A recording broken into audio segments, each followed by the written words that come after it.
Hi, everybody. This is Joe Firestone for Real Progressives. We're waiting for our guest to arrive. I don't have any indication yet that we have any technical difficulties, but we shall see.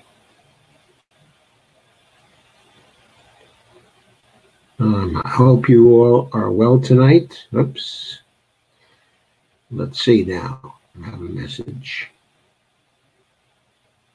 Great.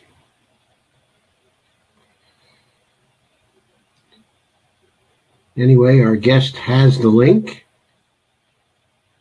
and so I expect him momentarily, and when he arrives, then we'll start.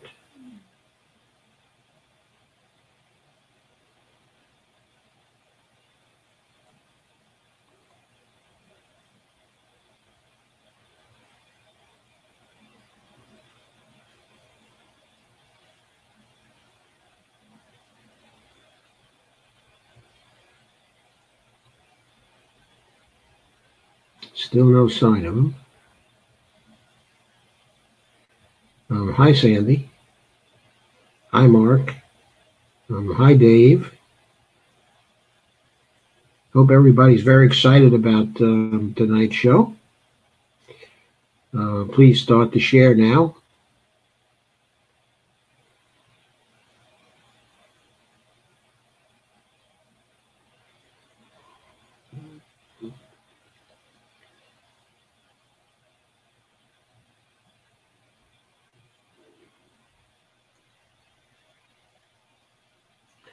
Oh, there he is.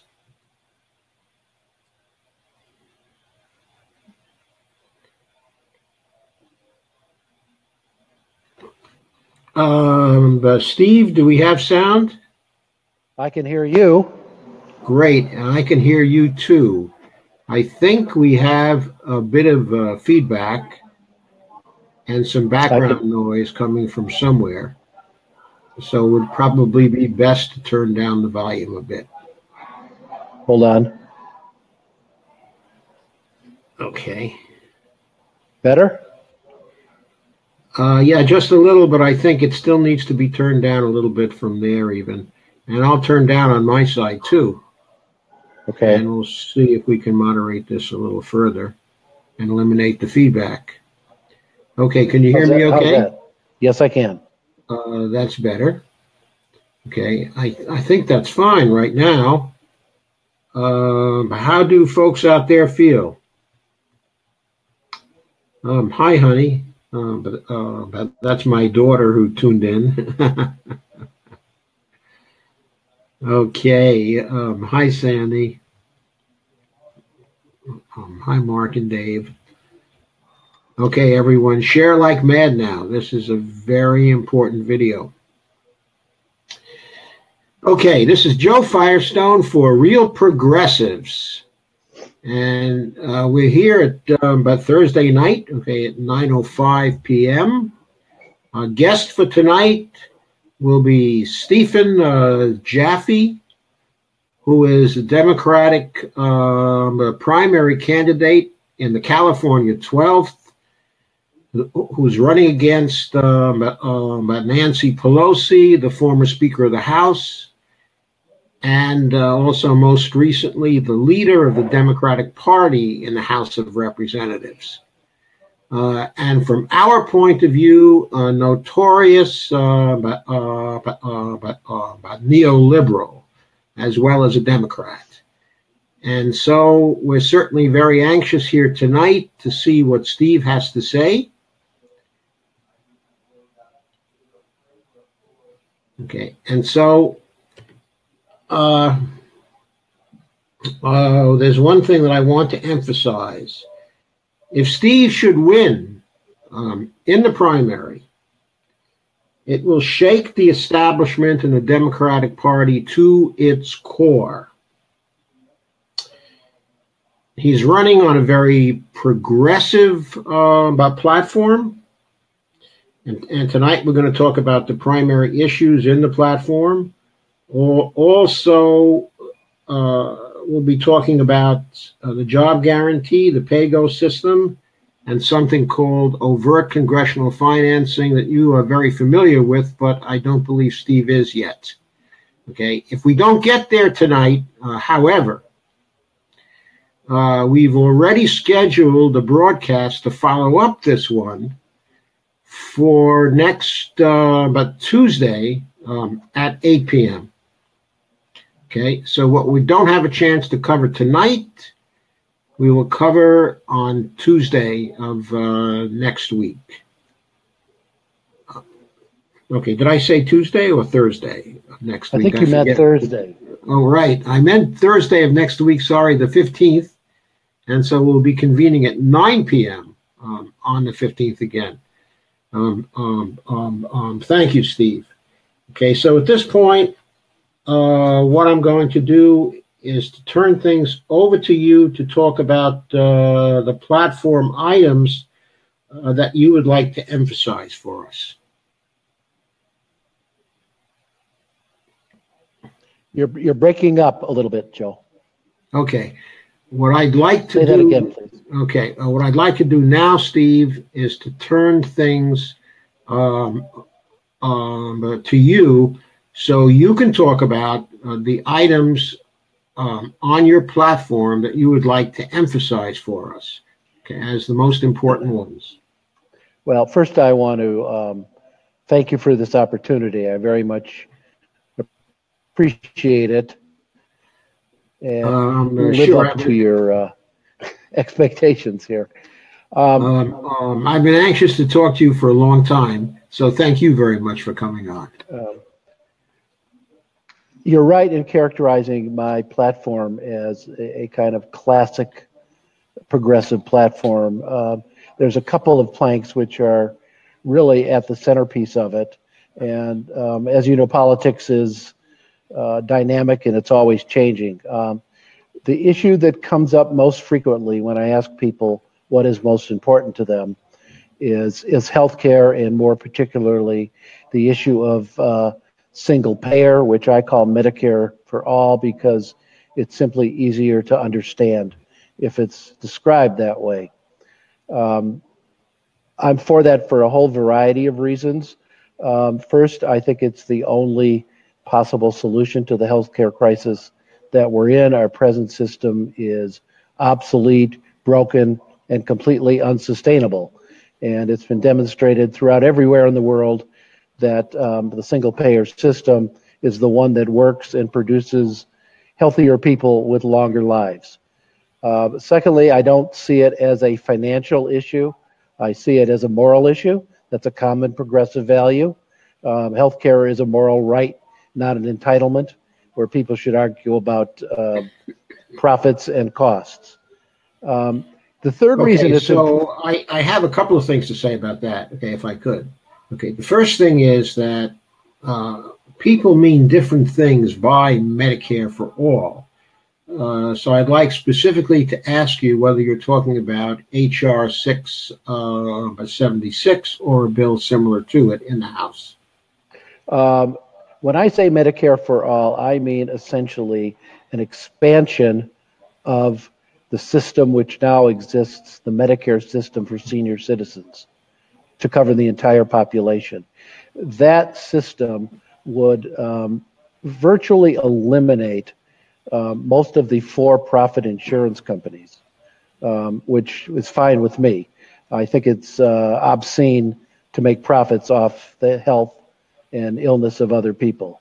And so it is not, it's easy to describe what it isn't. It is not some kind of hybrid, euphemistic substitute or code for keeping insurance companies in business, such as public option, universal health. Even the words universal health care does not mean Medicare for all or single payer. Universal coverage is another euphemism, which is a code and a disguise for keeping insurance companies in business. I mean a pure Medicare for all healthcare system. The only kinds of insurance. So the bill in the House right now, H.R. 676, is a bill to create that kind of system. Yes, No copays, okay, and also no deductibles. And it includes all basic services, equipment, pharmaceuticals, psychiatric help, chiropractic, all the things we would think of, okay, as necessary and basic health care services. The only thing it doesn't include, okay, which is not covered in it, is a cosmetic surgery, okay, of various kinds, of an elective nature. Other than that, it covers everything. Yes, that's exactly what I have in mind. And what I was going to say is the third reason I'm in favor of it in my particular election is because I've been walking around for a couple of years talking to San Franciscans. And my district is 90% of the city of San Francisco. It's virtually the whole city. And 70 to 80% of the people I encounter, which is a low estimate, are strongly in favor of single payer. And yet the congressperson representing them not only does not support 676, she won't even sign on as a co-sponsor, she actively opposes it.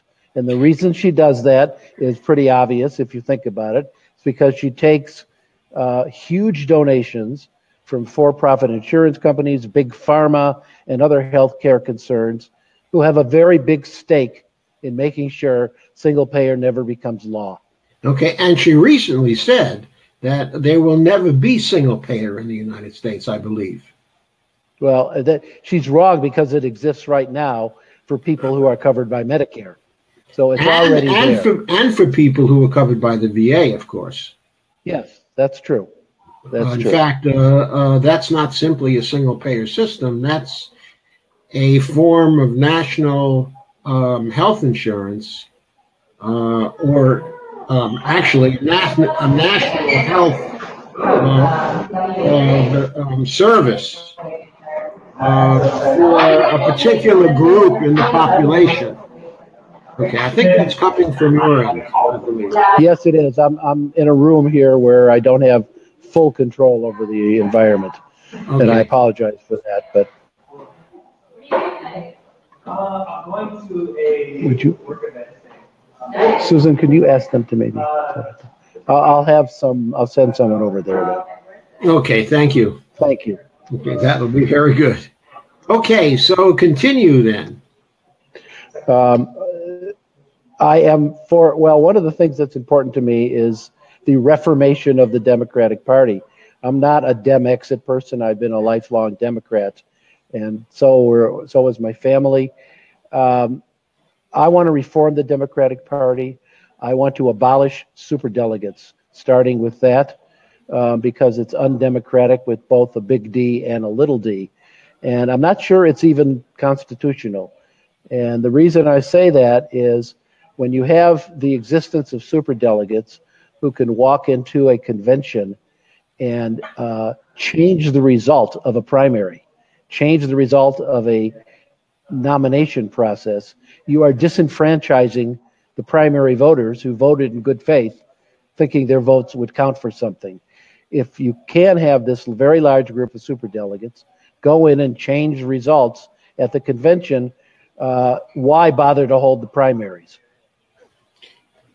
Yes, of course. And the court decision in the Badnico House case that so far applies is that the courts have ruled that it's perfectly okay for the Democratic Party to ignore the result of the primaries and to make the selection of their nominee in the back room, as it were, because they're a private corporation. Well, I have some very strong opinions, well-founded on 47 years of law practice, in which I most respectfully disagree with that conclusion. Right, and I don't have the 47 years, of law practice, but I do have some constitutional law in my background. This is not a country. Yeah, this is not a country club setting rules for how to play golf on its golf course. That's a private club. This is a process by which the very core of our democracy is determined. voting and candidates and our leaders. And so there is a very powerful public interest in assuring the public that it is carried on without lying, cheating, and stealing, which the DNC thinks it should be. The other theory I have is certainly here in California, when a primary is held, it is not a purely private function. The voting mechanisms of the government are used to conduct the primary. Yes, there absolutely. are precincts, there are voting machines.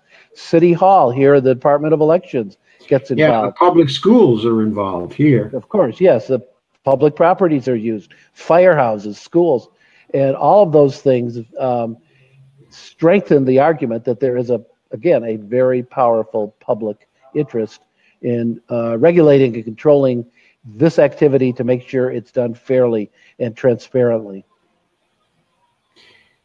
Yes, I completely agree, and I believe that higher courts are going to overturn the decision.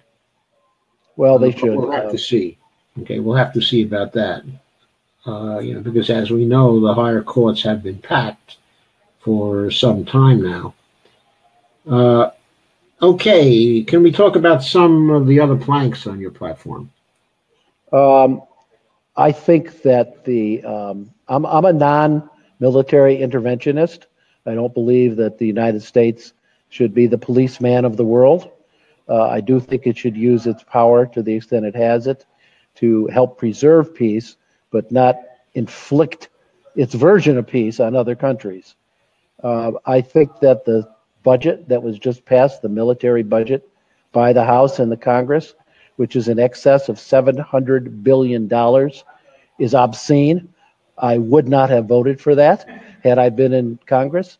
And what's happened, if I can take a step back and give it a little historical perspective here, is that it used to be we would build arms when our soldiers had to go off and fight wars and take care of necessary military activities. Now everything is stood on its head. Everything's inverted. Now we go to war in order to keep our defense industries busy. We're addicted to being in perpetual war because our economy is addicted to a wartime economy. And that is a vicious cycle that's got to be broken. Yes, absolutely. And also, if you were elected to Congress, would you vote against the reauthorization of the AUMF? Okay, if that were to come up again, and would you support bringing that to the floor? Oh, yes. A number of things that I can place side by side with my opponent. The military budget certainly is one of them. The NSA spying and FISA extension is another one I never would have voted for, which I think is violation of both constitutional rights of privacy and the Fourth Amendment. Okay, and the Patriot Act? Patriot Act, I think, was an impulsive, emotional response to 9/11. Some of its components are good in terms of intercommunication between agencies, but like so many other things, I call it a good idea run amok. It's certainly run amok. Yes, I think it's been used and abused in very many ways and needs to be reined back in to take a more reasonable stance on things. And certain parts of it are unconstitutional, aren't they? Well, yes, I think the FISA warrantless searches and those sorts of things are unconstitutional, and government doesn't like a lot of light shown on that. Yes, I've been studying that now for some time. They certainly don't like a lot of things Yes. Shown on that. You also have a very strong position on the internet and on the FCC decision. Well, I mean, it won't take me long to describe this. I am for the preservation of net neutrality. I think the privatization of the internet is like the privatization of highways or power lines or anything else. Should not be done. There's too much of a compelling public interest in keeping that open and neutral rather than selling it. So, I mean, I feel very strongly on that. And I don't think the FCC decision will stand for very long either. Okay, there are two issues in your platform. one dealing with about fair elections, and the other with public campaign financing, which are democracy issues. Those issues were extremely important also to your constituents. 575 of your constituents voted the fair elections issue up, and 557 the campaign financing issue up. And there were very few dissenters from the importance, of those issues. So how do you stand on them? Well, the public financing of campaigns really is one bullet out of many that are needed to overturn the effects of the Citizens United case. I do not agree with the Citizens United case. My belief is that free speech is a right that must be exercised solely by natural persons, not by corporations or other fictitious legal entities. And one of the best things that can happen to stop the negative effects of this is public financing of campaigns. Because if candidates can raise money to wage respectable campaigns without having to beg for money from corporations, that will do a great deal to leveling the playing field in the political arena. So that's what I think. Fair elections is an entirely kind of separate issue. It has to do with integrity and transparency. One of the principal parts of that would be something called open source software. Right now, our votes are counted by private companies. Some of them even owned by foreign countries or in foreign countries, which use proprietary software to do the vote counting. And if you ask them to see it, they'll tell you, no, you can't.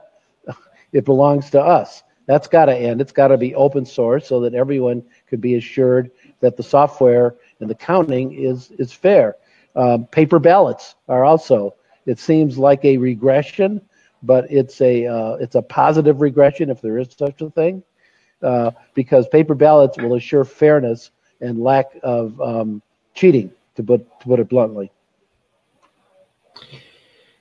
Okay, those I think are very good ideas, and most of the people here are going to strongly agree with them. Okay, but a question I have is, how can we get public financing of elections when we have a situation where private money, is inundating us, and where when we try to stop the flow of the private money into campaigns, we get the Supreme Court by declaring the laws unconstitutional? Well, that's both a short-term and long-term question.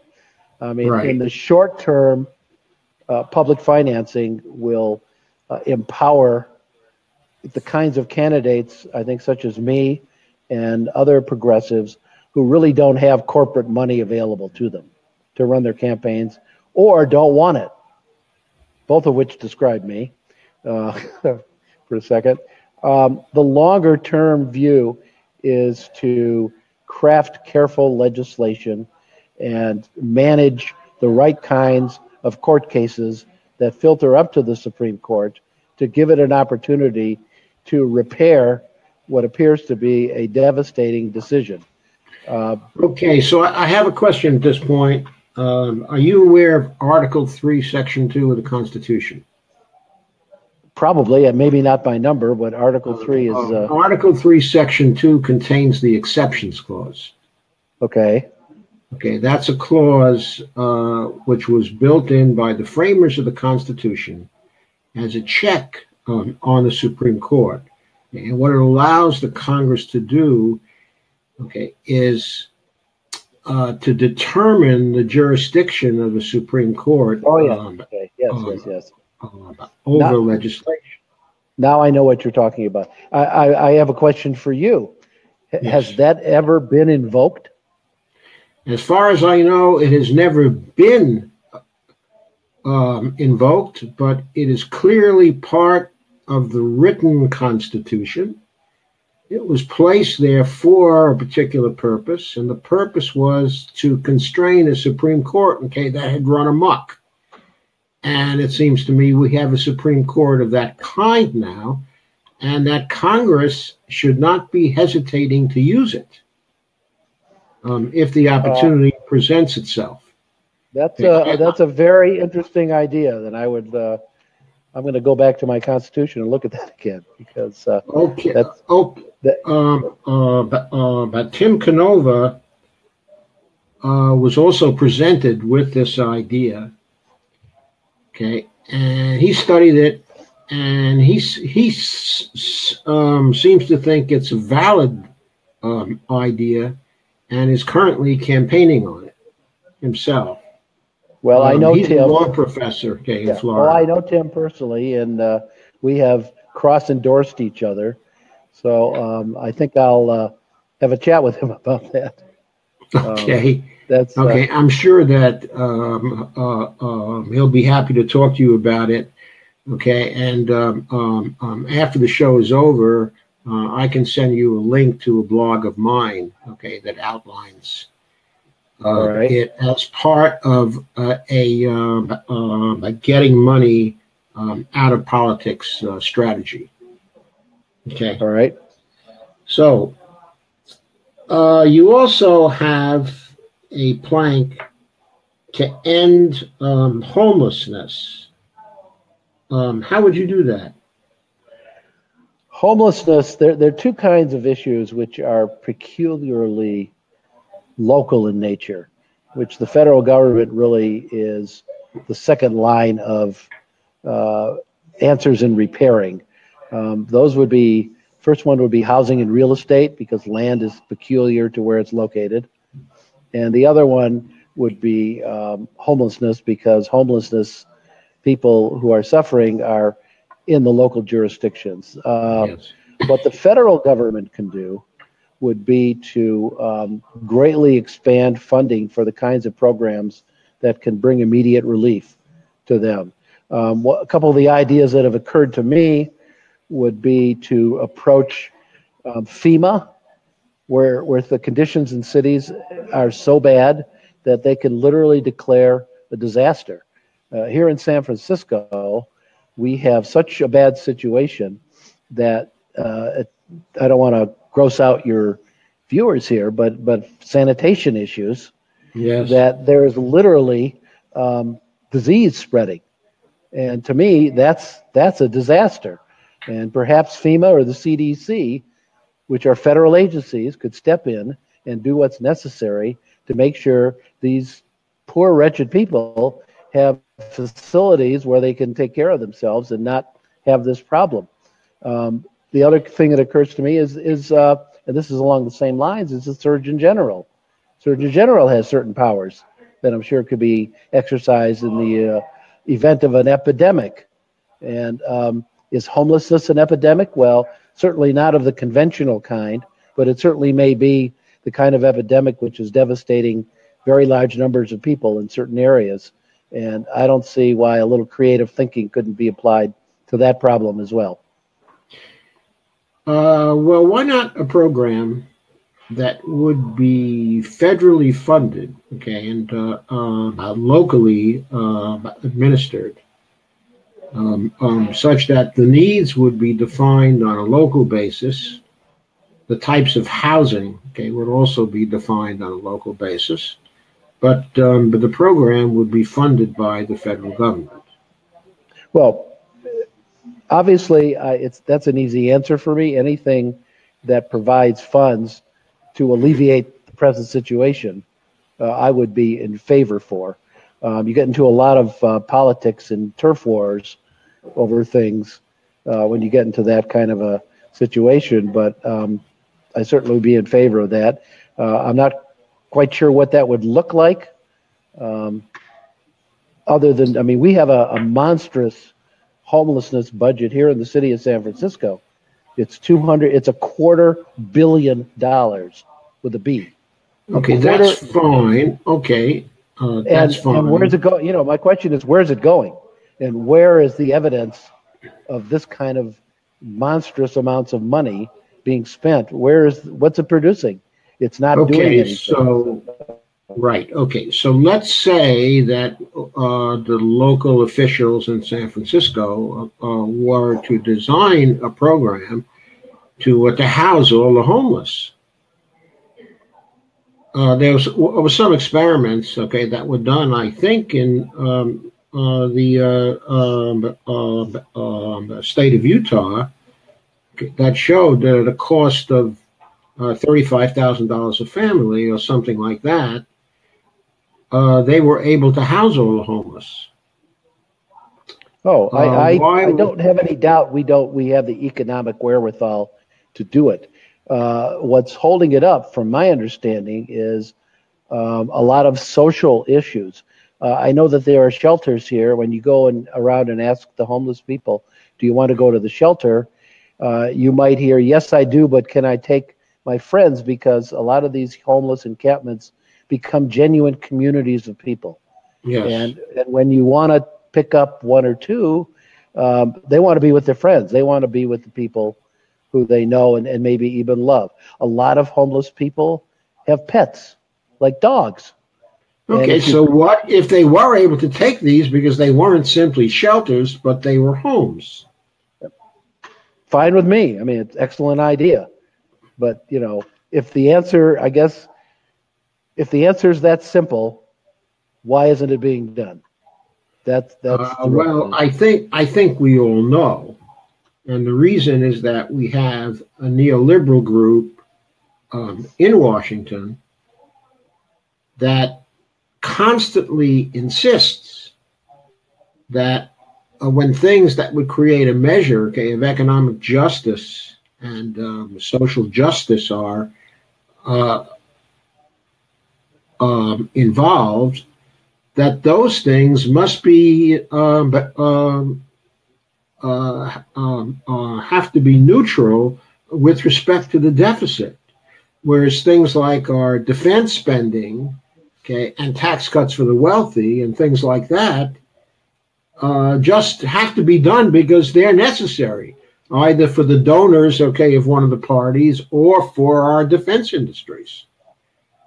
Okay, I so think this there's has to do not with the capacity of the federal government, but with the types of people we have in Congress right now. I think that there's truth in what you said, but I also think, having lived in San Francisco for almost half a century now and seeing Yes. what's happened to us, I also think there is a built-in incentive to the bureaucracy here to keep things the way they are. There is a huge bureaucracy of people who make their living taking care of homeless people.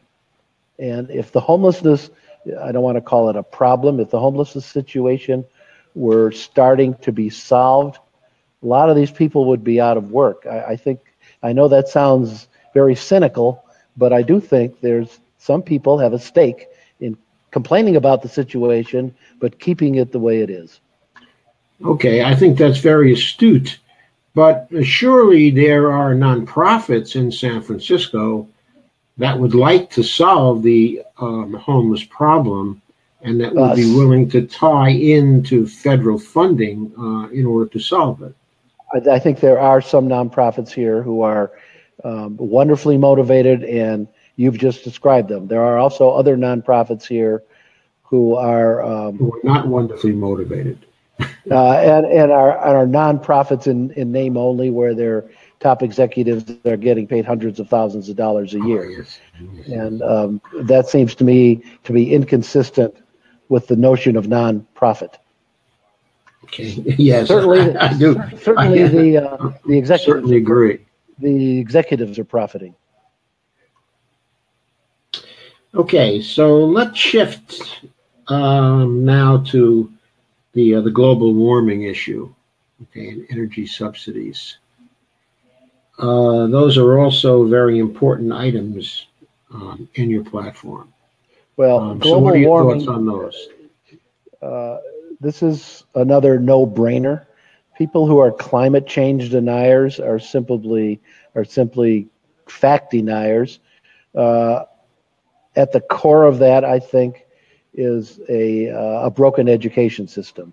Rational thinking people do not see facts laid out in front of them and deny that they see them.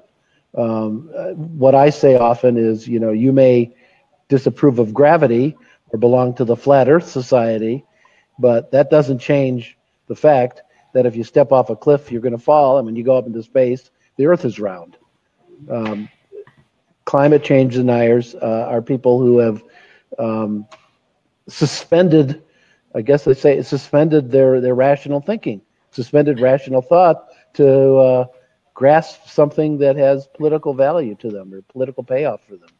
Yeah, and it's right. education. It's Okay, about so education. you would do something about this. So what would you do? I would, first of all, repair our education system, which is certainly here in California is run amok. We are 47th or 48th out of 50 in what the state spends on its education per student. That's disgraceful.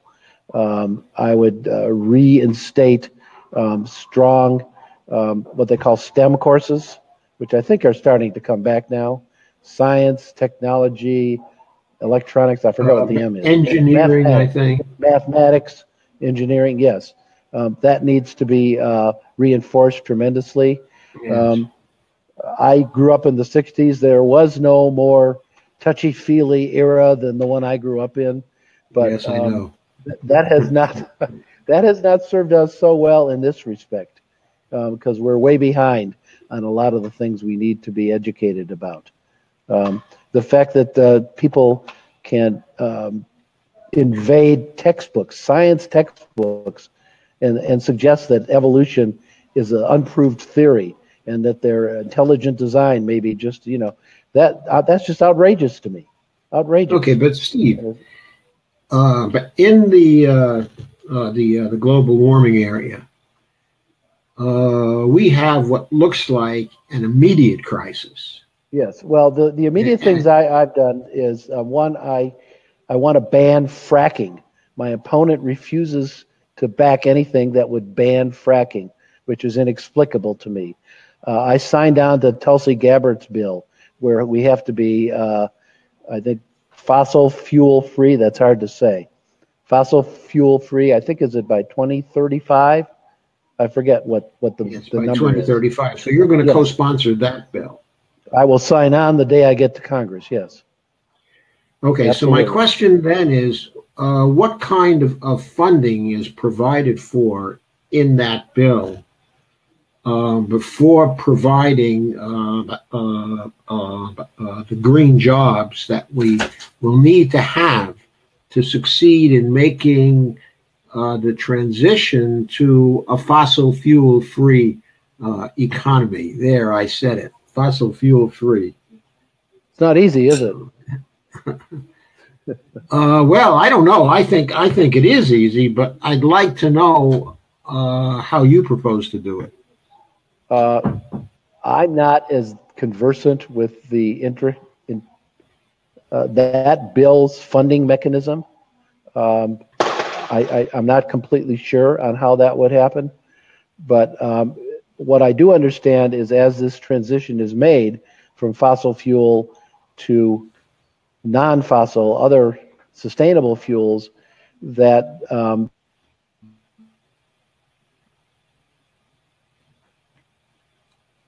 it's like an hourglass.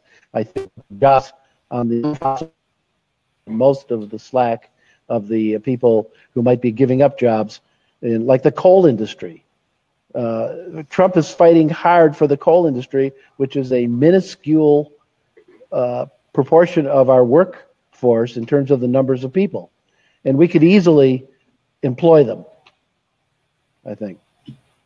Yes, we could, but this would be fairly expensive, I think. Okay, in other words, if we don't simply wait around for the private sector to create such a transition, okay, but if we propose a government role in this, okay, which is going to be an active role, this could be quite expensive. Okay, for example, a friend of mine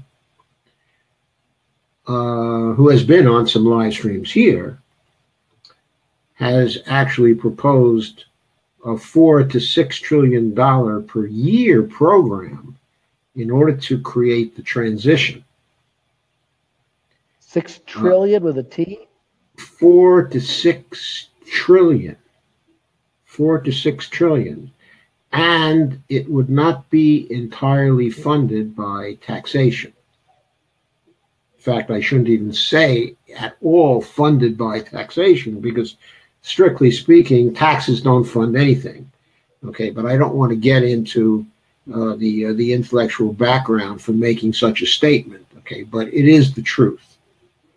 Okay, in any event, this goes back to what we talked about early in our conversation about the military budget.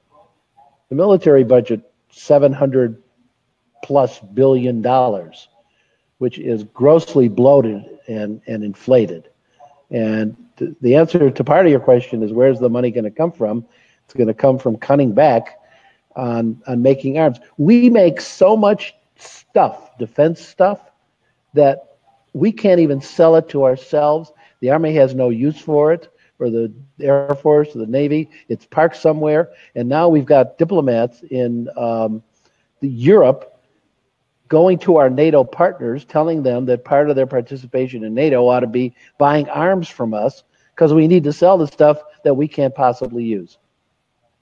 That's just unnecessary manufacture. It's the inversion that I spoke about a little while ago. Okay, so now we're getting into funding issues. There are a number of things on your platform, like single payer healthcare, the global warming aspect, the homelessness problem, the problem of transforming the educational system, which you relate to climate, okay, and to the environment, but which of course is a good in itself that we ought to be having, and that we ought to be funding, and that we are not funding. Our educational systems here in the United States are a disaster in most places, not simply in California. Okay, we have to spend a lot more on education, on teachers, on seeing to it, okay, that the programs are quality programs, and it's not something we can wait on. Okay, we have to first of all be competitive with the rest of the world. Okay, but we have to do it for our own people, for their lives and for their futures. And we are not doing this, and this is another casualty of the kind of politics that we have in Washington today. Okay, I think we have to consider how funding actually occurs in Washington. Okay, I think we all know the first step in funding. Congress has to appropriate the funds for particular programs. Yes, it has to originate in the House Yes. of Representatives. It has to originate in the House, right? Where you're going, hopefully. Okay.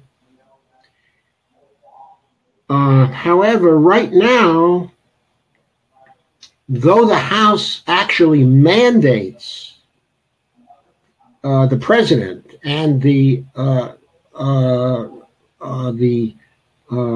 executive branch of government to spend its appropriations,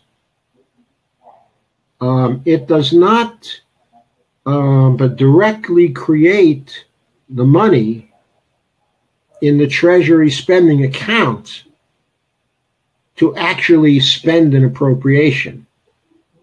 Instead, it leaves that to coordination between the Treasury and the Federal Reserve. And the Federal Reserve then will act according to certain rules, the end result of which is that the Federal Reserve tops up the Treasury account with the reserves that are necessary for spending. Okay? I'm following. Okay, so the question is this. What kinds of rules are possible for Congress to impose on the Fed to directly fund the spending that Congress is actually mandating on the executive branch? In other words, why not have a mandate for the Fed as well? Now, I posted something on the screen. It's a short clause that could go into every appropriations and CR bill. There are many of these bills that are thousands of pages, and many more that are hundreds of pages. This would take only a half a page or perhaps even a quarter of a page. And it specifies, well, it has only 2 sentences in it. The first sentence says that the Federal Reserve is ordered to deposit the reserves necessary to spend the appropriations specified in the bill into the Treasury spending account as soon as the bill is passed. And the second clause says that the Federal Reserve is also mandated to place the reserves in the Treasury account that are necessary for the Treasury to pay down the debt that the Treasury is scheduled to pay down during the period of the CR bill or the appropriations bill. All right, so may I ask a question? Of course. On the first sentence pertaining to the first clause of this, yes. Where does the Federal Reserve get the money to do that? Okay, the Federal Reserve has the authority of the Congress to create reserves out of thin air, to mark up accounts. It uses that authority all the time when it performs the open market types of operations, when it does the quantitative easing types of operations. It creates money out of thin air and marks up accounts in return for something else. How can it do that? Because it has the authority of Congress specified in Article 1, Section 8 to do that. All I'm saying here is that what Congress as well should be doing is to mandate the Fed to use its authority from Article 1, Section 8, to fill up the Treasury account with the amount that the Treasury is mandated to spend during the period of the appropriation. I understand that. I mean, for people who have grown up believing that you can only spend as much as you take in, this is profoundly counterintuitive, is what I would. It is counterintuitive, but of course, the point is, states are not the issuers of the currency.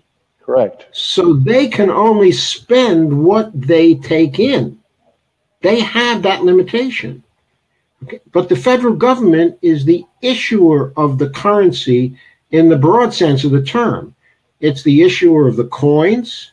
It's the issuer of the reserves indirectly through the Fed. okay, and it's the issuer of the currency as well, in the narrow sense of the paper currency. Okay, so in the broader sense, okay, of currency, including the paper currency, the coins, okay, and the reserves, it's the province of actually Congress to authorize the issuance, okay, of those things.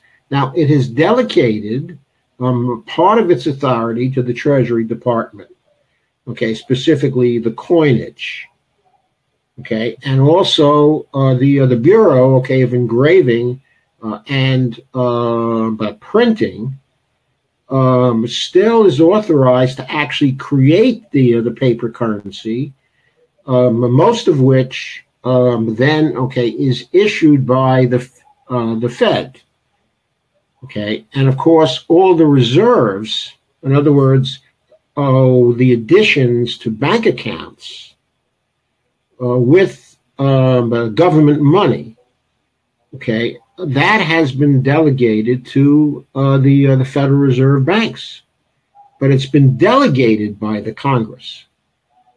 Congress still retains the authority because when it delegates a certain job to somebody else, that cannot involve, okay, a delegation of its own authority.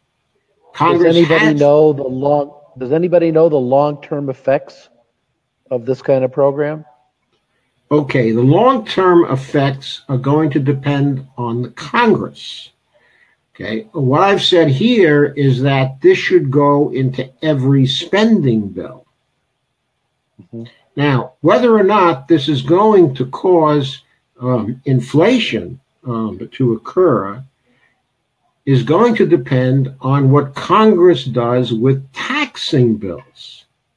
What I'm suggesting is that the spending process and the taxing process in the federal government should be separate processes, not coupled as they are now through the pay-go system.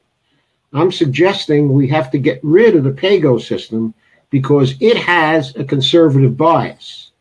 And we have to reorient the CBO to do something other, okay, than what it's doing now, because really it has no capacity for projecting the future, okay, but that is what it is doing, okay, and its projections are used by conservatives to block all the progressive legislation that would otherwise come through Congress. So these are forced. They can't afford it. Yeah, I mean, because they say we can afford it, and they're saying we can't afford it because they're assuming that there's a budget constraint on the government, which occurs because they kind of imply that the government can become insolvent, that it is able to actually run out of money. But as you see from the two clauses here, okay, if you legislate those two clauses, it will certainly be clear to everybody that the federal government cannot run out of money. Okay, in fact, it's even true now that it can't run out of money. And the reason why it's true is that in 1996, the executive branch was given the power to mint a platinum coin that, as in terms of the face value of the coin, would be at the discretion of the Secretary of the Treasury. So theoretically, even though this has never been done by anyone, it would be possible for the Treasury Secretary to cause the mint to issue a $100 trillion coin tomorrow. Now, that $100 trillion coin, okay, or the reserves from it, which the Fed, okay, would issue in return for the coin, could not be used by the executive branch because the purse strings are still in the hands of the Congress. Okay, but the proceeds from the $100 trillion coin, parts of the proceeds, could be used to spend the appropriations of Congress and also to pay down the debt as it falls due. Obama could have used a high-value platinum coin to overcome the debt ceiling. he refused to do it, okay, for various reasons, which are too lengthy, okay, to explore here. But they were not about his power to do it. They were about certain fears, okay, that he had. Okay, but to get back to the main point, though, if these clauses were passed in Congress, then the issue would be what kind of taxation and how much taxation do we need to contain inflation? In other words, it would be clear that spending is about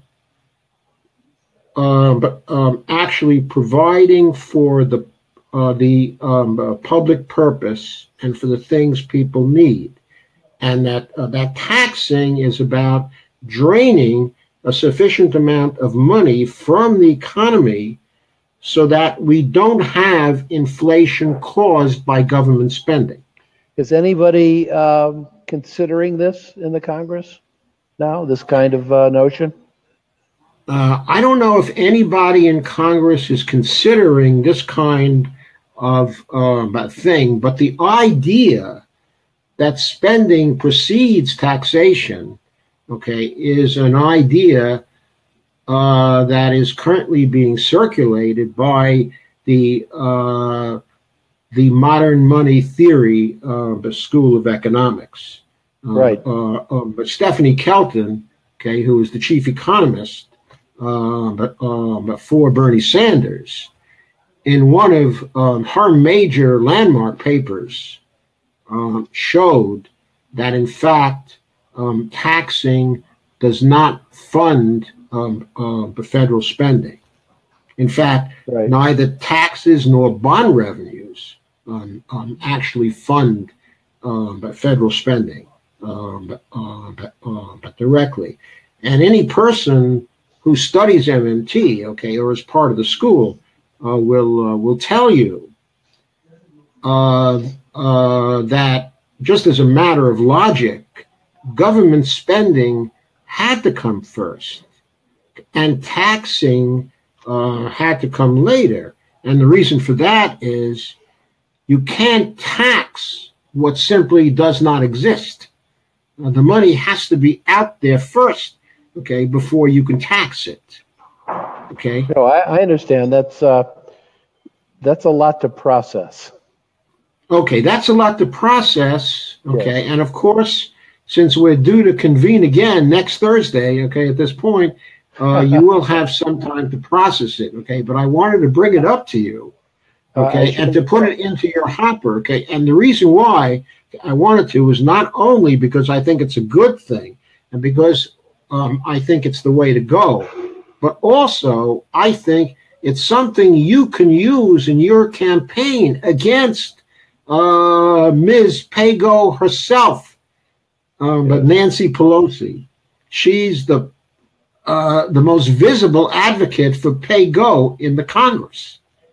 Even now, after the Republicans have simply junked pay-go entirely, she still spouts, okay, the ideology, okay, so that if she remains in Congress, okay, and the Democrats should take over, she'll be constantly preaching to the caucus that we need to do pay-go. And all that's going to cause is that there'll only be 2 more years. So, for the Democrats, after they take over, then the Republicans are going to come back in because the Democrats won't be able to do a thing. That's true. As long as they're limited by pay-go. All right. Well, let's break till our next session, but I want to leave you and maybe the people who are watching with a question that I have, which is that even the neoliberal Democrats condemn Citizens United. I mean, they condemn it, all right, but do they? Do they really mean what they're saying? Because if we really could not get corporate donations, I think we need to take a step back and look at how much of the money flowing in to the coffers of mega fundraisers like Nancy Pelosi are coming from corporate donors.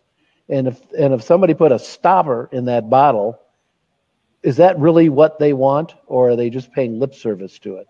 And that's something that's occurred to me. And that's something that's occurred to me too. And I think the answer is actually pretty obvious. Yeah. Yeah. Okay. Okay, but we'll certainly think about that for next time. All And I right. certainly think that when you go through the comments on this, you will see quite a lot of people, okay, are agreeing with this.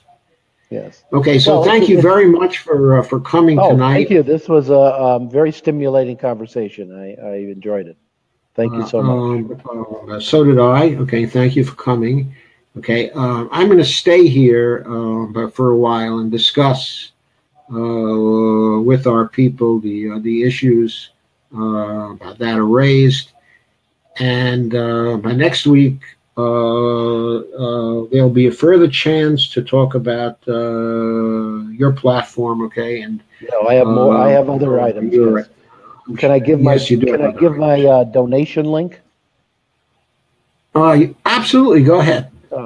My donation link is donate.jaffe, Jaffe, the number 4, the word Congress.com.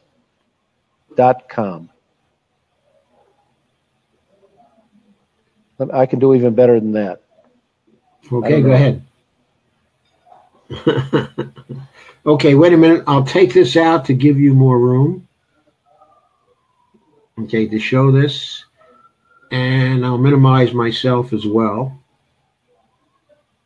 I'm sorry, I maximize myself. I'll minimize myself there. Okay, what does that say? It says, well, I'll spell it out. It says donate, DONATE, at Jaffe, the number 4, the word Congress.com. I'm sorry, I said it wrong. It's donate.jaffeforcongress.com. Okay. Donate.jaffeforcongress.com. Okay, so thank you. Yes, when we finish here, okay, yes. Come back to the broadcast, okay, to Facebook. Okay. You'll see comments there, okay, All right. and you can certainly leave a comment with the links to your donation page.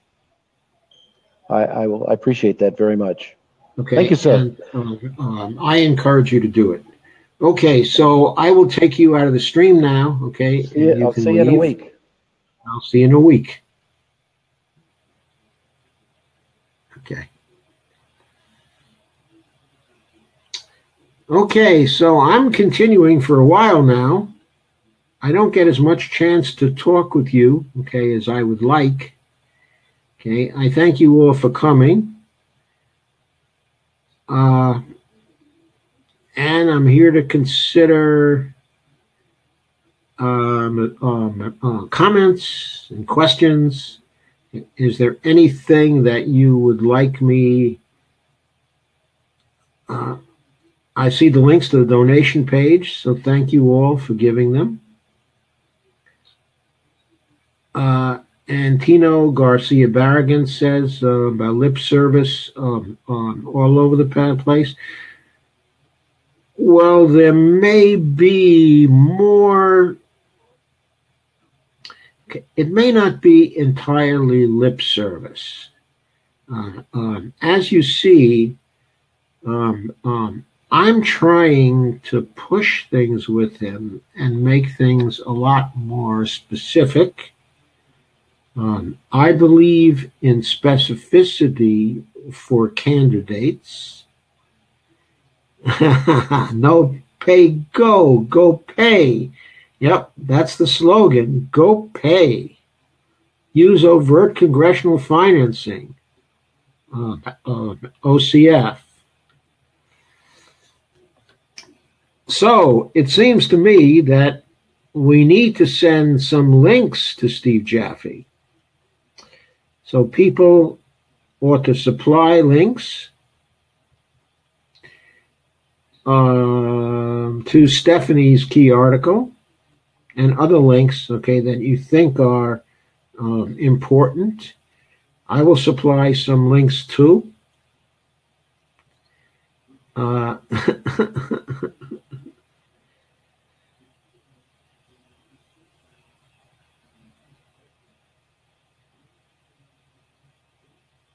Okay, I see Car Emmanuel. I'm not sure that's quite how to pronounce your first name. Says, I see where Joe is going with this. Yes, I guess it was pretty clear where I was going. It turned out that Steve was very gracious in going there with me. But Colin Daybell says Jaffe is a capitalist fraud. Well, Colin, why do you say that? I'd be interested in knowing why. STEAM, not STEM, including the arts. I'll go for that because I love the arts too, and I'll go for that anytime. Let's start talking to more scientists that are engaging beyond Bill Nye. Yep. A good comment, I think. Casey Callahan, quote, but disapprove of gravity. Rob Rivera, hey Yoda, hey Rob. The federal job guarantee would cover both sides of that issue. Yeah, next week we're going to talk about the federal job guarantee because I'd like to teach Steve how the job guarantee relates to a number of his issues, like transforming the economy, closing private prisons, ending homelessness,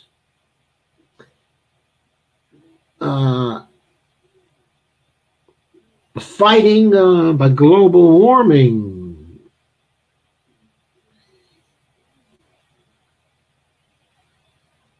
contributing to LGBTQIA, health, jobs, and housing,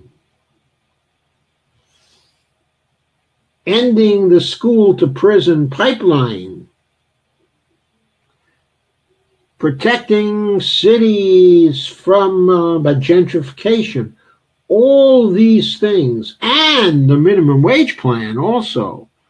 All these things can be impacted by the federal job guarantee program.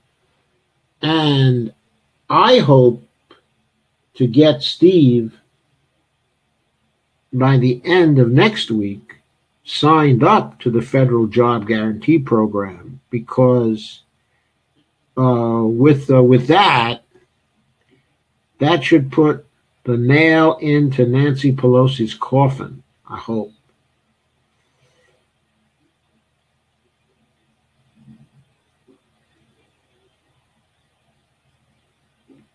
And Tino Garcia Barragan says, hey, Stephen, you're going to get this done. Side note, please make sure to differentiate small businesses from major corporations when speaking about employers.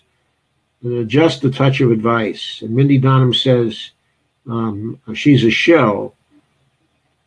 She's not simply a shill. She's also part of the group that's employing the shills.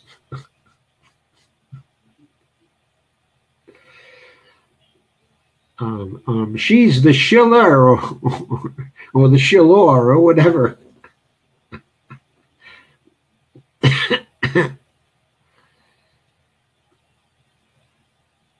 Okay, so folks, we've had a very good group here tonight.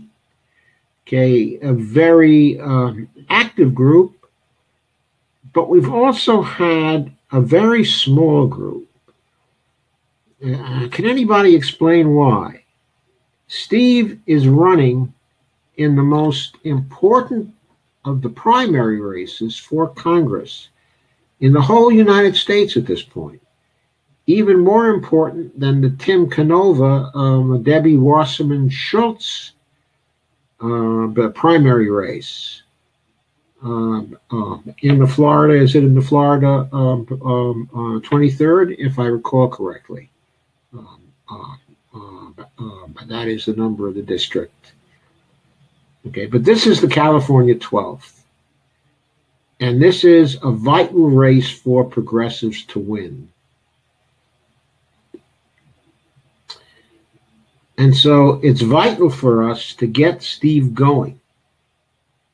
It really is. To give him the tools he needs to win. And to bring him around to some thinking that he's clearly never heard before. And I think he knows now that he's never heard it before. But anyway, can somebody explain to me why this group was so small? And why Thursday night at 9 o'clock tends to bring in small groups? I mean, what's the problem? What's the problem?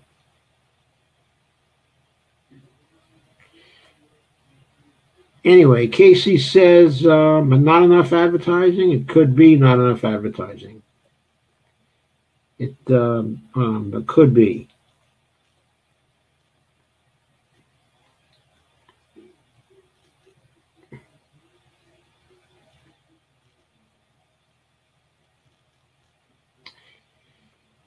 Anyway, Mark Fabian says, shill master, shill mistress.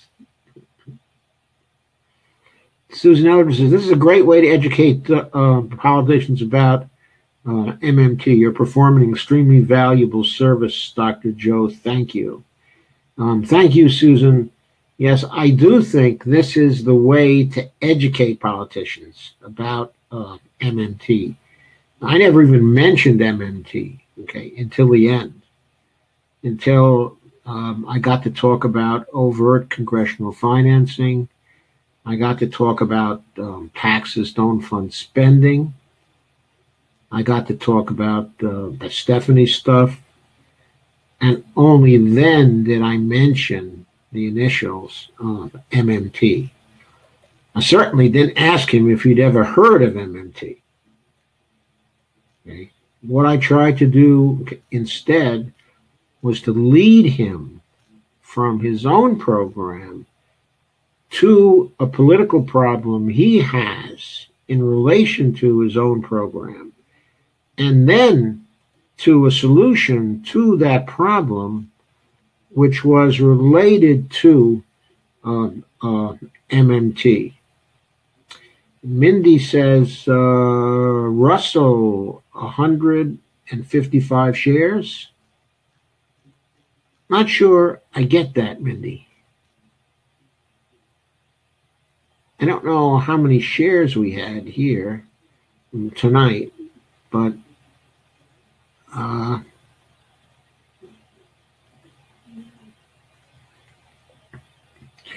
anyway, Susan said lots of local political activity going on. Yeah, that could be it. Russell says there was still 27 shares. If that's the total number of shares for this particular stream, then that's why our group is so small here tonight. But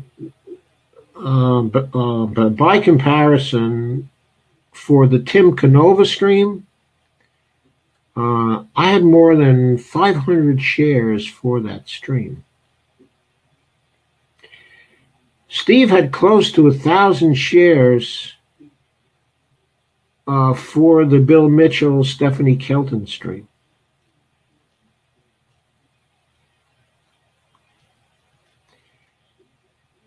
Okay, it used to be months ago before Facebook changed its algorithms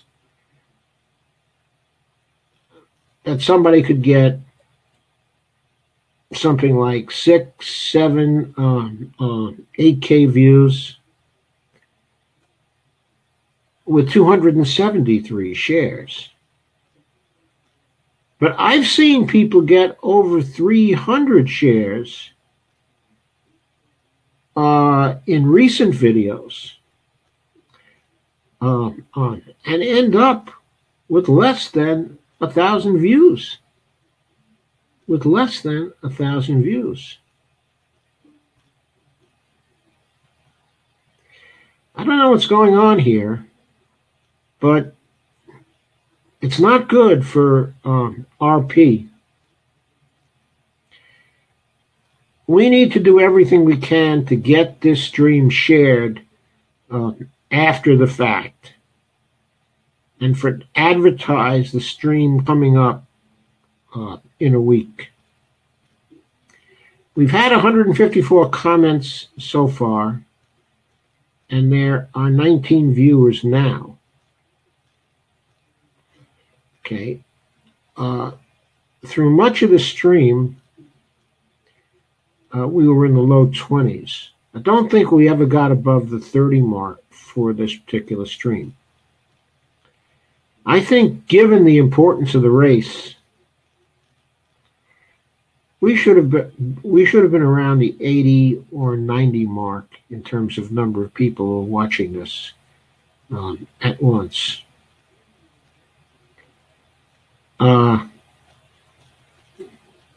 So I don't know what to do. I don't know why this is happening, but I know if it continues to happen,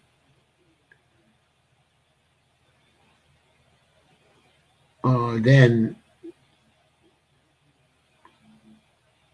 there's no way we're going to have the kind of impact that we must have to change things. So if we care about change, and if we care about actually facilitating change, then we have to do everything we can to stop this kind, of low attendance, to increase this kind, of low attendance. It's not what ought to be happening.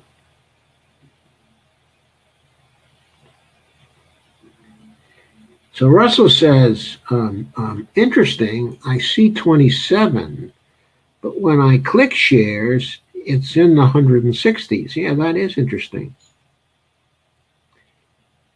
And Rocco says, really, with RP, we should have viral shit. Yeah, I certainly think we should, Rocco.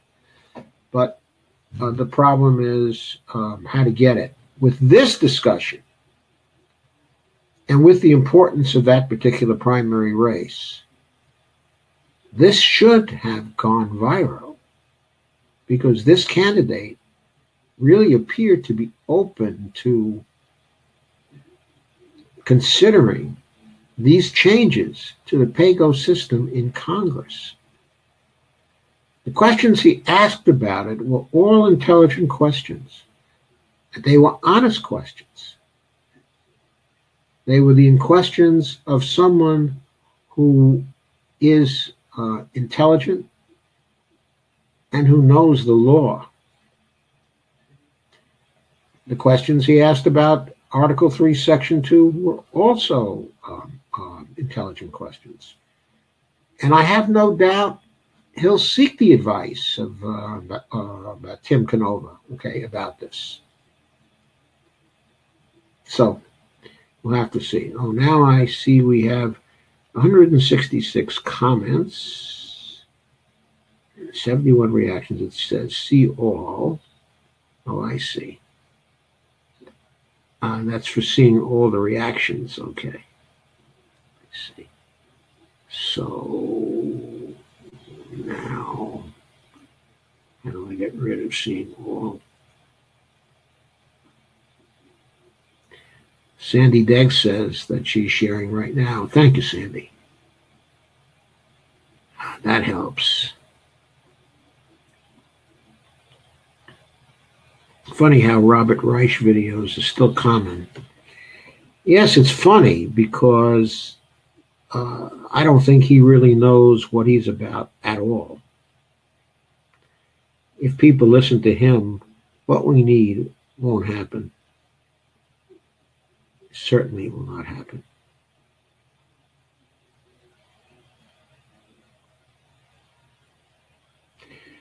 No, Stephen Jaffe was here. He was here for an hour. What happened was he had a hard break he had to take at 10 p.m. But we've already made arrangements for him to come back again next Thursday at 9 p.m. for a further discussion, okay, of at least an hour. I think this is good because I was successful in getting my ideas to him in the first hour. And in the second hour next week, he'll have plenty of chance to discuss further his own platform and the things he cares about, the specific ideas that he has.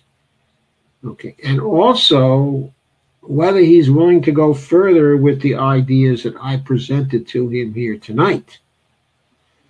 So what I urge you all to do is to comment here now, because he may be looking at the comment stream. The reason why I say that is because I invited him to leave his donation information on the comment stream.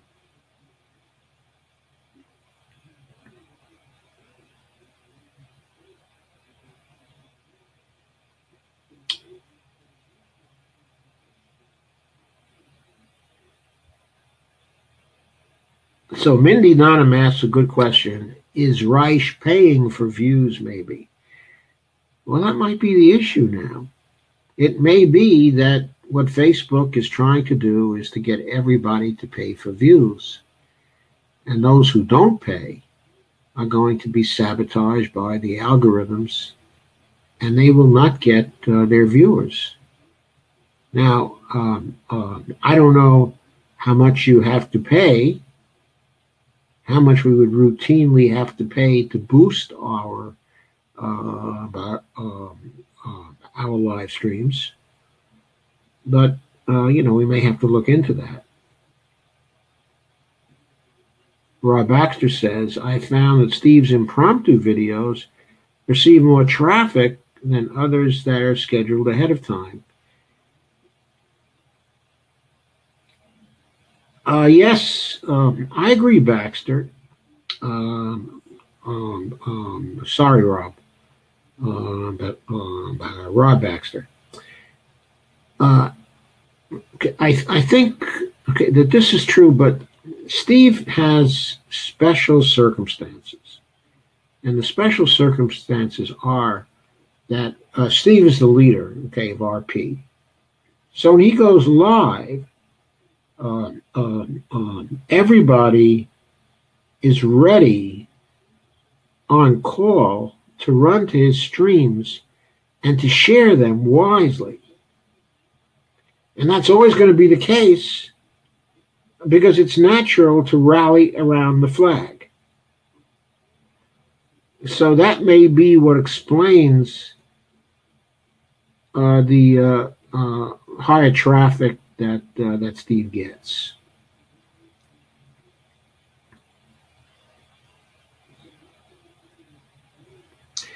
Yes, Russell, I think Steve was a good interviewee. He was very willing to listen when he heard something he hadn't heard before. I noticed Tim Canova was that way also.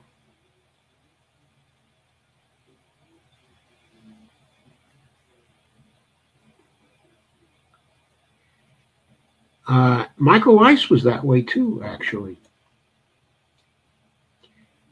There are a lot of candidates we've talked to of late who are willing to listen, who really view these interviews as conversations. I try to build them, as conversations, but there are some commenters who don't get that they're conversations. In other words, they don't see them as a two-way exchange. They think that what I should be doing is getting the candidates' views and maybe asking a tough question or two, and that's it. And of course, I don't operate in that way. Who else is running? I think it's basically Nancy Pelosi and Steve. There may be some minor candidates who are running.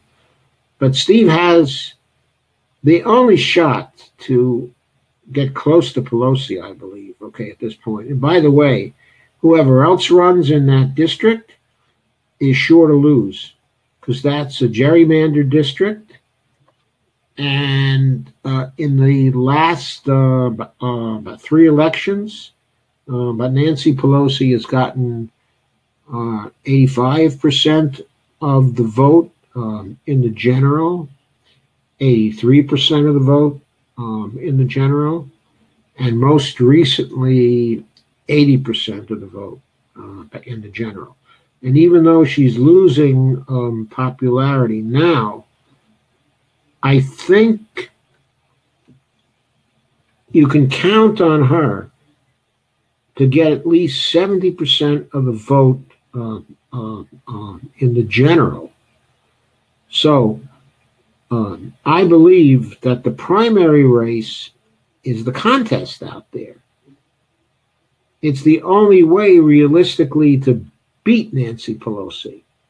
And I think beating her is extremely important. It would just be such a blow to the establishment of the Democratic Party.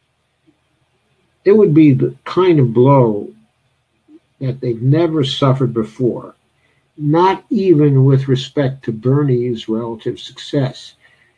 Yes, Bernie had a tremendous amount of success, but with all the rigging, okay, that was done, he wasn't able to turn the tide. Okay, yes, it was rigged. If it hadn't been, he probably would have won. But the fact remains, okay, that in the end he did not. But if Stephen were to win in this district, it would be an earthquake in the Democratic Party. There would be an earthquake. So I think we got to do our best to get him elected. We also have to do our best to get him to toe the line in terms of specifics on his platform. So far tonight, he was specific about some things, okay, but not specific about others. His feelings on global warming are strong, but his knowledge of specifics, okay, on global warming is very, very shallow. His knowledge of policy alternatives is very, very shallow. He just can't sit there and wait for the transition to wind and solar. It's coming too slowly to do us any good. He said he signed on to Tulsi's bill to fully convert by 2035. Well, it seems to me 2035 might be too late. But anyway, I am unaware that Tulsi's bill provides the kind of spending that would be necessary to manage the transition. I'm convinced that that's going to involve a very active federal role that will be in the many trillions, okay, of dollars.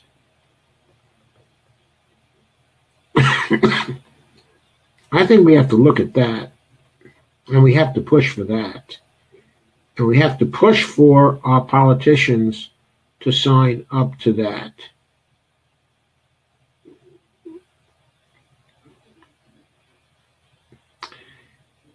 I don't recall exactly the date of the primary, but I believe it's something like June 8th or June 10th, okay, in California. California primaries, okay, are usually late. Let's see, Democratic.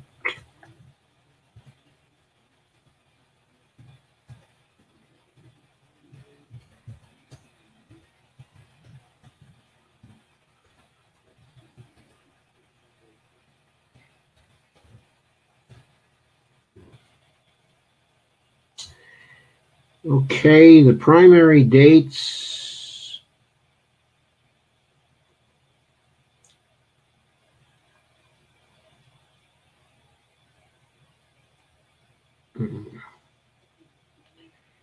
Democratic Party primaries in California.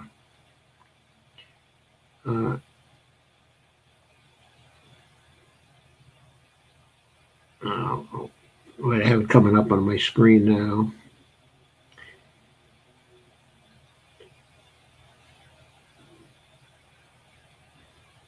In the California State Senate, all 53 of California seats in California's Class 1 seat needed.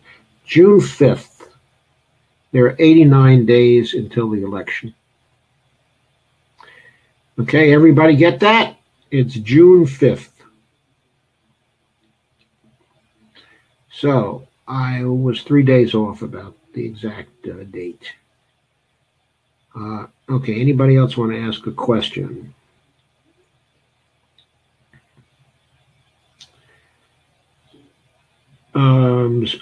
Susan Eldridge asked, I haven't really been following California, but you're right. We all should be supporting him. How can he get elected with the corruption and the gerrymandering? Okay, the gerrymandering has already been done. And in his district, it's created an overwhelming majority for the Democrats. And he'd be running as a Democrat. So if he beats Nancy in the primary, his election is practically guaranteed. And Brad Sandler says California doesn't have a gerrymandering problem, only Republican-controlled states do.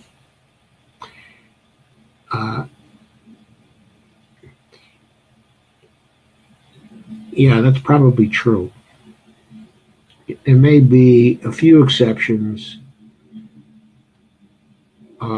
where the governorship in certain states has turned over to Democrats now, but they don't have control of the legislature yet. Anyway, they cannot change the gerrymander until the new census is out, so it can't be changed until 2021. Okay, of course, the courts can order the districts to be redrawn. That's what can happen. But otherwise, things can't be done by the legislature again until 2021. Okay, in any case, in Nancy Pelosi's district of the California 12th, the key race is her race with Steve. So off that, I'd say he's the most important congressional candidate we have interviewed so far.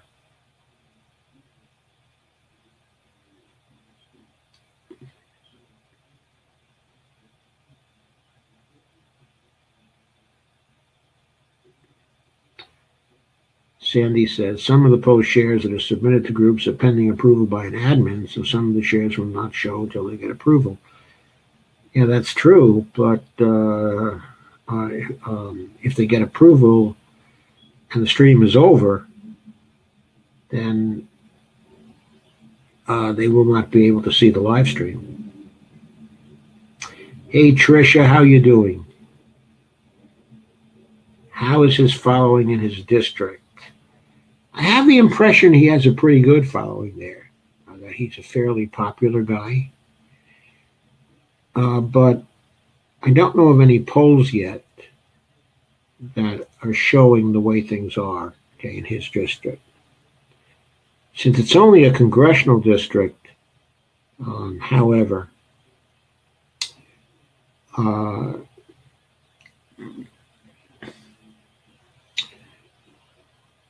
he may be able to get sufficiently well known in the district that in the final days, the name recognition will not be a factor.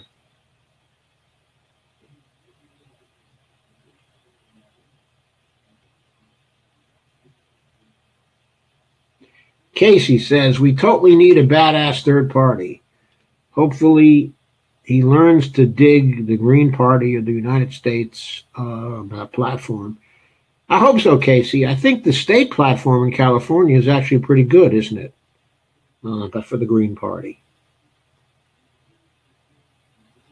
IKR, Mindy, what is that? And yes, you were, Joe. I'm not sure what that refers to.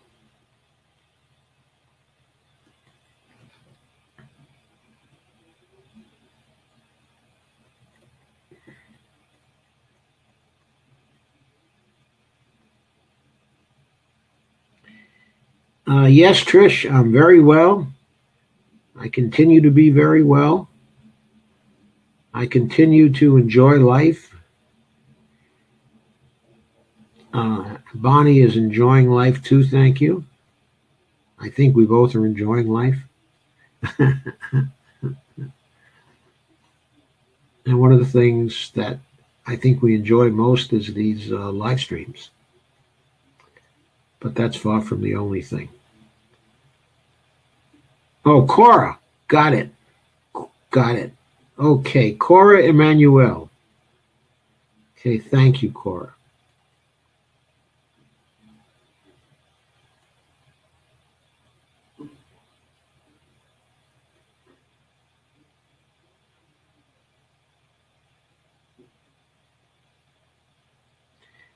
IKR, I know right. Thank you, Russell.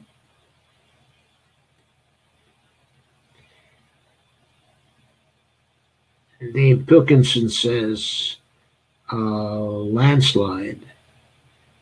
Does that mean we're expecting a landslide in Pennsylvania? I certainly hope so.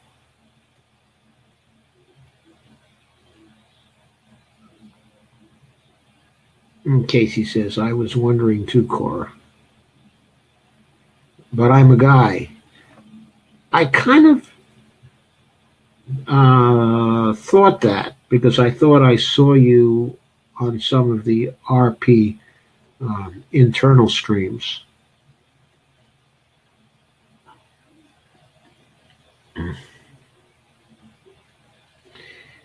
Okay, any questions that anybody needs answered?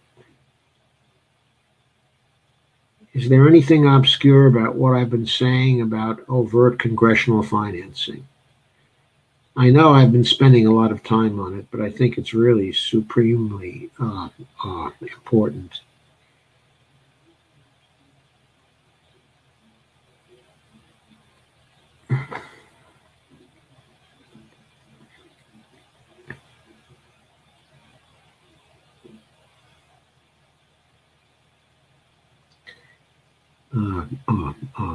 I believe that taxes don't fund spending is completely true,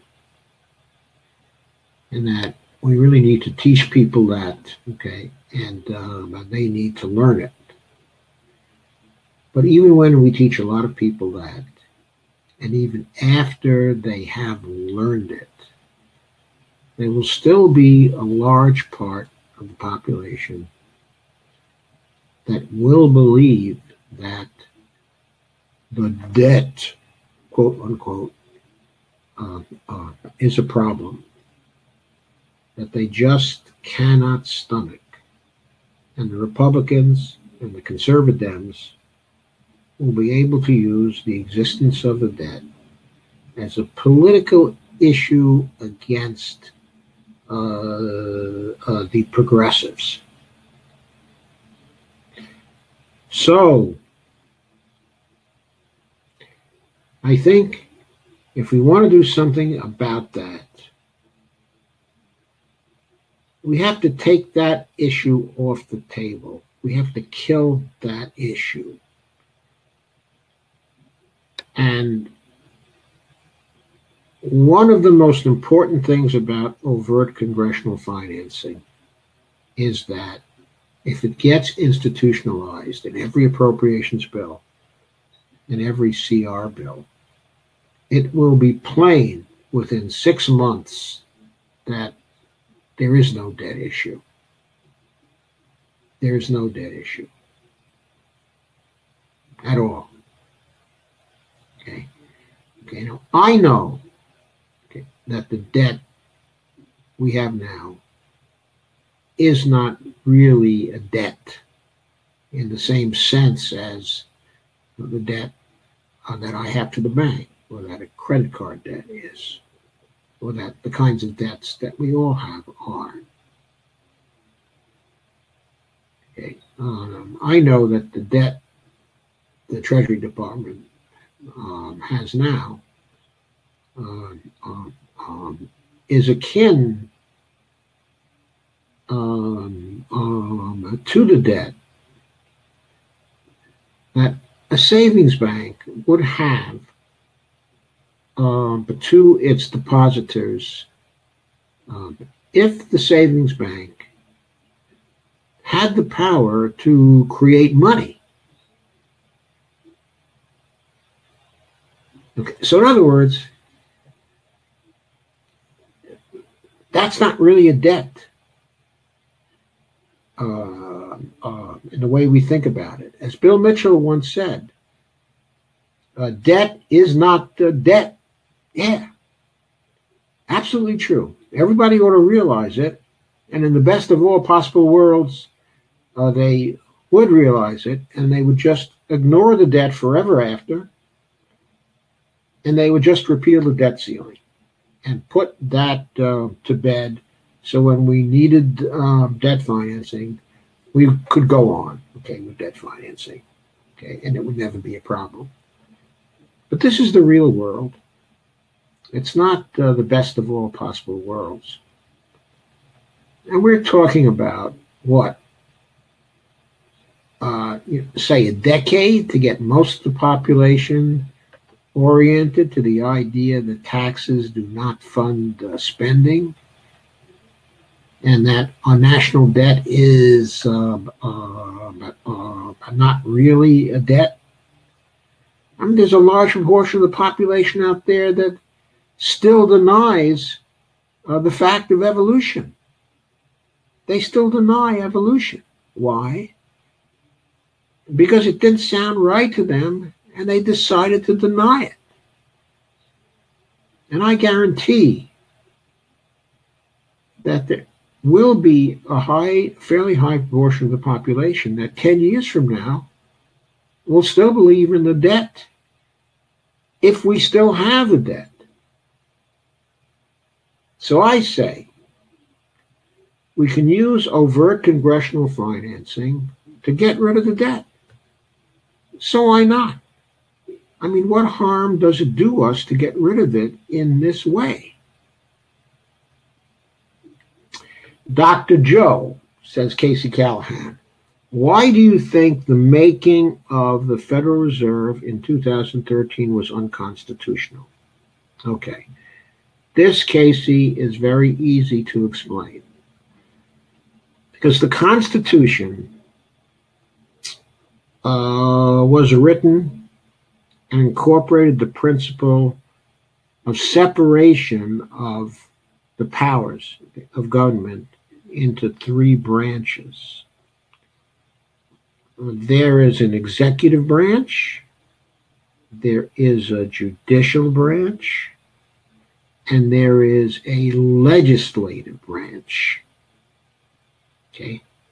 They are the three branches of government. The executive functions, okay, of government.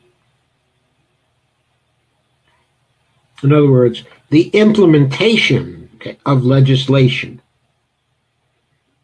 is left to the executive branch, okay, of government. Now, what does the Federal Reserve do?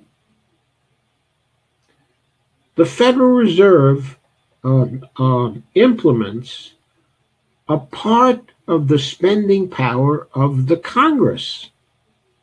What part? The creation of reserves in bank accounts. That is a congressional power. Article 1, Section 8. It needs to be, the implementation of it is supposed to be an executive function. Since it's an executive function, it should be done within the executive branch, under the supervision of the President of the United States, who is the chief executive of the executive branch of the government. Congress created an executive organization performing functions that are executive functions of government, and placed it outside of the executive branch. This is blatantly unconstitutional. Now, every time that people have tried to sue on constitutional grounds, the Supreme Court has refused to consider the constitutional issues involved. But that doesn't make the creation of the Federal Reserve constitutional. It only means that the Supreme Court refuses to rule on the constitutionality question.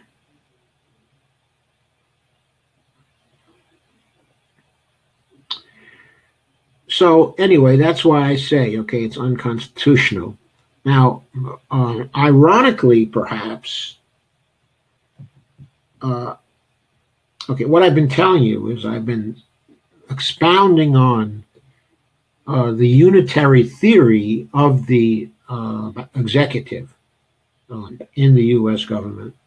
Ironically, a principal exponent of the unitary theory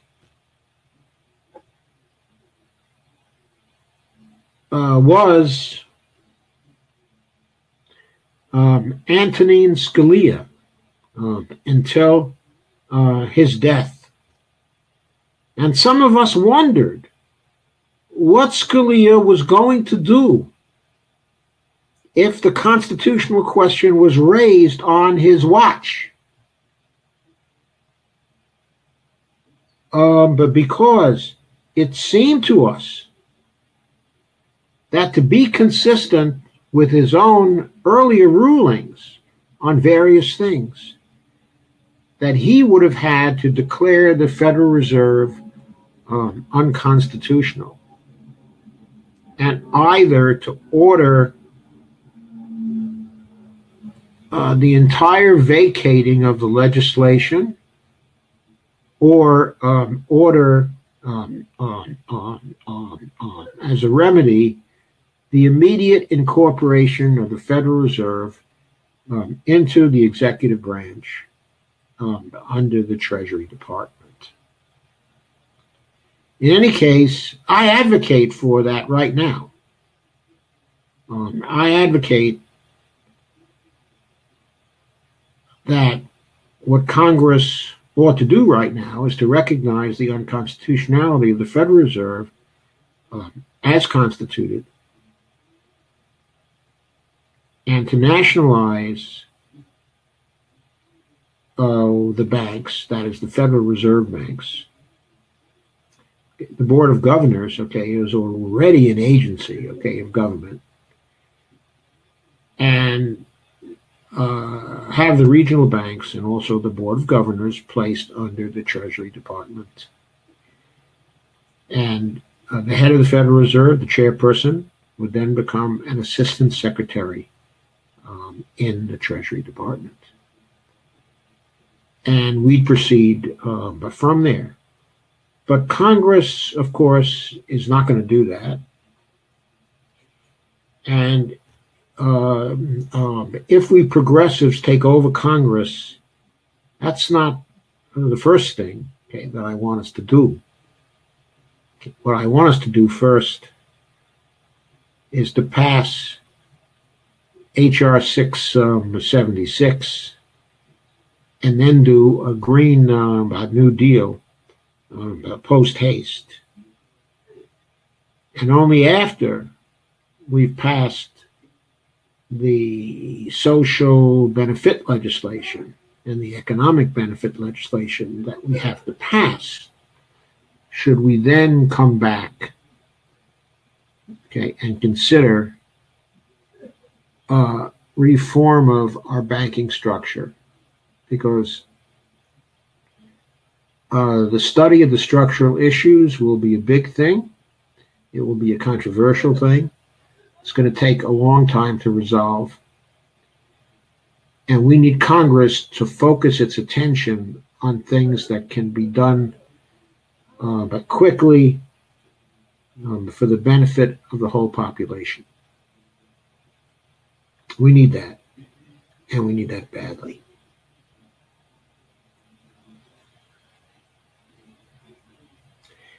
So, Casey, did I answer the question to your satisfaction?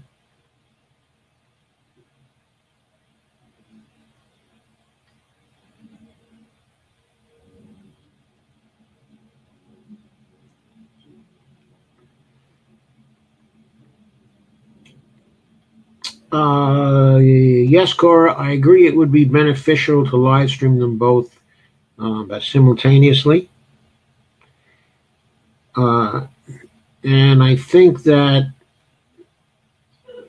we may have the technical I think we have the technical expertise now to do that. But when our technical people will get the time to implement it, I don't know. I mean, I know that it was done for one of Steve's live streams, at least. So it could be done for other live streams also.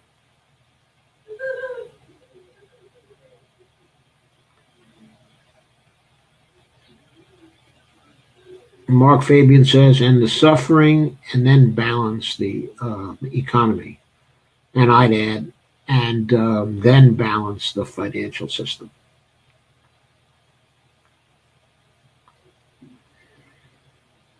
Okay, any other questions or comments that you'd like me to see or that you'd like me to address? Okay, if not, I will call it a night.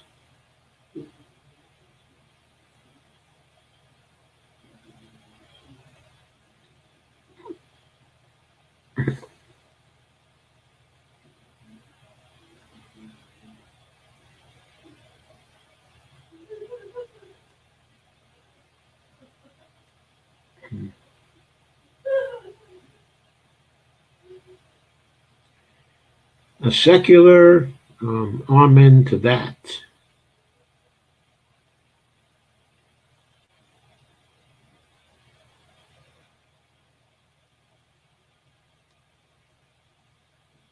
Yeah, sure, you can share it with Shane Fry. I don't see why you can't. Oh, yes, I'd like to see Shane run for Congress, too. Can he run for Congress in 2018, or will he wait till 2020?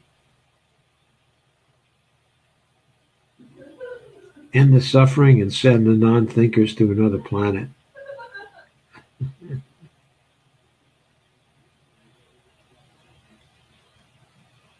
Cora says, thank you, Joe. Great interview. Good night.